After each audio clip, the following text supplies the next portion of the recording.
So Colleen, here we are, 1 year later, time to talk again about our gender pay gap numbers, which I believe we're just about to publish. So how did we do? Well, Mike, yep, a year goes very, very quickly. We did well, I would say.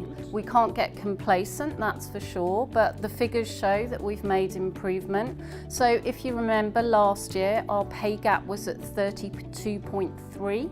Our pay gap for Schneider Electric Limited is now down to 17.66. So good improvement there, and Eurotherm Limited did even better.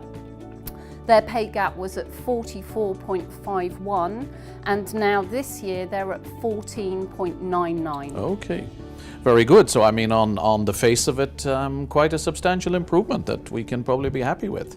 Now, I guess there's a lot of things that happened behind the scenes to make that happen. Yeah. So maybe you can tell us a little bit about what we were doing to help us to get to those numbers. Sure. As I said, we can't get complacent on the numbers. They're not where we want them to be. That's Trend is for the sure. right way. Yes. We still have a representation issue because we do still have more men, obviously, in our organisation than females. So it's continuing work. But on the D&I front, the diversity and inclusion, it becomes top of our agenda again for 2019.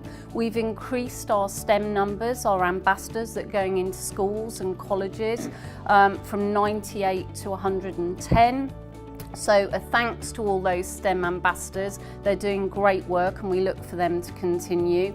We're actually evolving our hiring processes, so we're trying to coach our managers to actually recruit for potential, not just like for like, which should help us look at different profiles. We're looking at leveraging our brand as well, which is incredibly important. So we're out there working with organisations that really promote women in the workplace.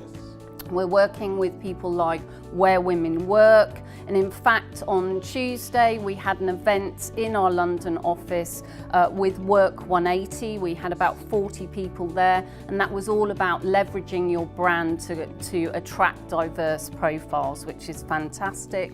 We're also looking at some new relationships with companies like Working Mums and Dads, so again that inclusive topic, and of course we're working with the 5% Club on early talent too. So lots going on in that space. No, really good. And again, as we said, we cannot get complacent.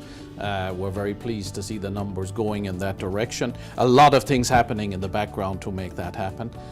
So I guess it's really back to now continuing the process and saying we cannot be complacent, and everybody has to take responsibility for driving the whole process of gender pay. Yeah, I think if we're going to make the impact that we want to make, and we have aggressive targets or ambitious targets for this year once again, if we're really going to attack those targets, then I think D&I has to be front and centre for all people that are in our organisation. It's everyone's responsibility and it should be on everyone's mind. No, very clear, very clear. And absolutely that. It is for the group, it is for us, so it is for everybody in the organisation. As you say, front of mind, totally engaged to help us to continue to improve our gender diversity and also our employee pay gap. Yep, and let's see what next year brings. Hopefully our numbers will even improve more. With all of the actions we're doing, we would certainly hope so. So thank you very much for taking the time to watch this video.